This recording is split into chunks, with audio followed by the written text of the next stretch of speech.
Welcome back to the channels. My name is Thomas Fletcher and I'm the host of both the LCSW network and the Military Social Work Network. If you're new to both of my channels, please do me a favor by smashing that like button, by subscribing to the channels, and by sharing this video with your social work colleagues and friends. The purpose of both of these channels is to create a community of hope and support where social workers can come for relevant news, information, and inspiration. Well, welcome back to another episode of Ask a Military Social Worker. So if you are new to my channel, I am a military social worker with over 22 years of civilian experience at the Department of Veterans Affairs and over 14 years of experience as a uniformed military social worker in with both reserve components of the U.S. Army, which are the Army National Guard, and currently serving in the U.S. Army Reserves as a social worker. So in today's episode, we're going to be covering part 2 of what are the differences between serving as a social worker in the Army National Guard versus the U.S. Army Reserves. So if you haven't seen part 1, I would invite you to watch part 1. I covered the substantial differences between the embedded model of the Army Reserve National Guard versus the combat operations stress control model in the U.S. Army Reserves. If you didn't see it and you don't want to see it, the embedded model of the Army Reserve, of the Army National Guard, is you may be 1, you may be 2 social workers, or social worker and psychologists, or 2 psychologists, or in some units you may be 1. You may be an N of 1, and you may be providing behavioral health services to a company, a battalion, a brigade.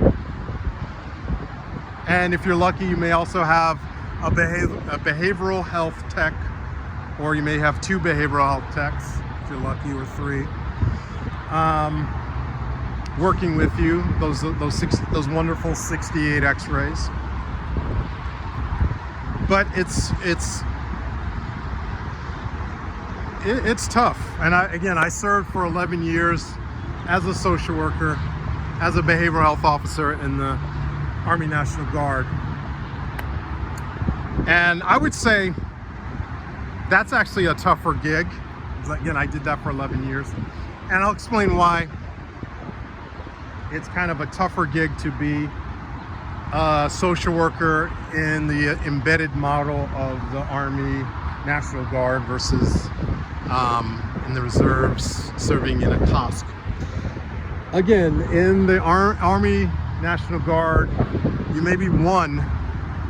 You're lucky if you have 2, but usually you may be 1 behavioral health officer supporting a company, a battalion, or a brigade. And when you're not on deployment, your primary responsibility may be providing community resources, consultation, and support for the soldiers, again, in your National Guard unit, whether it's battalion, brigade, company level, and it may be all of the above. And why that might be more difficult than the Army Reserve model is that you're going to get a lot of calls when you're not in your inactive duty training status. And I certainly experienced that, where you may get a call from your company commander saying that there's a soldier that's suicidal, or there's a soldier that's experiencing homelessness and they need resources, or a soldier needs to be hospitalized. And you may get these calls in the middle of the week, you know, and you have to respond to these calls. And it's not easy, but that's part of the, again, that was my experience. And again, if there's more than one of you, then you know, it's definitely easier to split that load. But oftentimes you may be the only licensed behavioral health asset for that brigade. So you're gonna get those calls, and you have to kind of figure out an SOP to how to deal with those things. If you are serving as a social worker or psychologist in the Army Reserves, you're going to be part of a team called the Combat Operations Stress Control Unit, or COSC, where you're going to be serving with other social workers, other psychologists, occupational therapists, nurses, nurse practitioners, behavioral health techs. And the difference between, again, the main difference between National Guard and Reserves is, again, I said this in the first video, but the National Guard is primarily a state organization. There are certain circumstances where you come under federal orders, active duty orders, Title 10, but most of the time it's a state organization, Title 32. So that means that, like if you're in a National Guard unit, most of the people in your unit are going to be pretty local, either to the city, the county, or the state. Not always, but more times than not, it's going to be soldiers, service members that are local. And so then now there's this expectation that you may have to provide resources, local resources, to these soldiers in your National Guard unit. Whereas if you are a member of an Army Reserve unit, you're going to have soldiers that are their home of record are going to be, they're not necessarily all going to be in the state where your Army Reserve unit is located. So let me give you guys some real examples. In my Army Reserve unit in California, Orange County, where I serve, we have members that live in the South, like Kentucky, Tennessee. We have members that live in the Northeast, like Connecticut, New York, for example. Of course, the vast majority of service members are from the state, are living in the state of California, but they're not all local. Many of them are living over 100 miles away. So here's a big difference between the National Guard, serving in the National Guard, and serving in the Army Reserves, which I didn't cover in part one. Is the Army Reserves has a program called the Army Reserve. If you're serving in the Army Reserve, you get a travel budget of up to $750 to cover your airplane fare. If you're traveling, I think you have to be traveling over 150 miles. So if you're under 150 miles, the Army Reserves will put you up in a hotel, but the expectation is you're going to be driving. And please correct me if I'm getting the mileage wrong, all right? Because again, I'm a local service member in my Army Reserve unit, so they don't put me up in a hotel. They don't fly me out for inactive duty training or MUTA trainings. I am a daily commuter. I'm under 50 miles, or actually I'm under 20 miles each way. But if you are over 100 to 150 miles, you get put up in a hotel, at no cost to you. And if you're over 150 miles, the military will reimburse you up to $750 to fly you.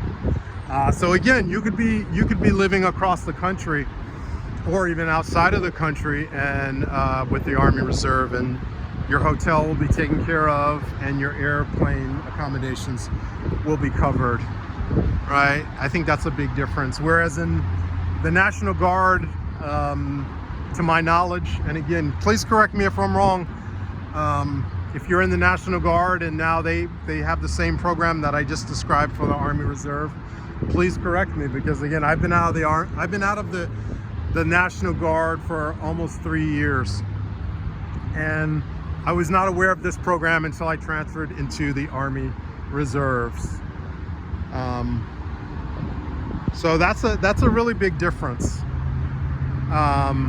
Again, the U.S. Army Reserves is a federal program, federally funded program under the chain of command of the president, whereas the Army National Guard is primarily under the chain of command of each state or territory's governor.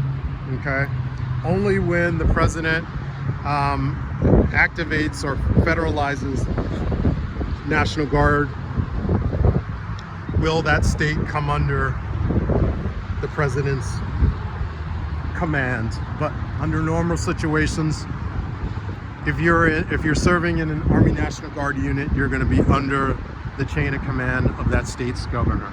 Okay. I probably covered this in the first video, but I'll say it again. Another major difference between serving in the National Guard and serving in the Army Reserves is, again, state emergencies. When there's a state emergency, you're not getting activated if you're in the Army Reserves. You're only getting activated if there's some type of federal emergency, or there's a situation that a general in the Army Reserve will make a case to the Department of War, the Secretary of War, or to the President, saying, we want to activate this reserve unit to provide support for a unit that's coming back from Title 10 deployment, right? And that's something that actually happened to me.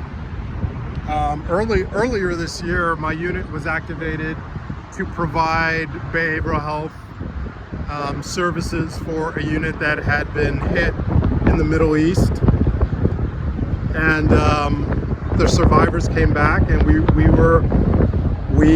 met them at an active duty base to provide them, behavioral health support and prevention resources, right?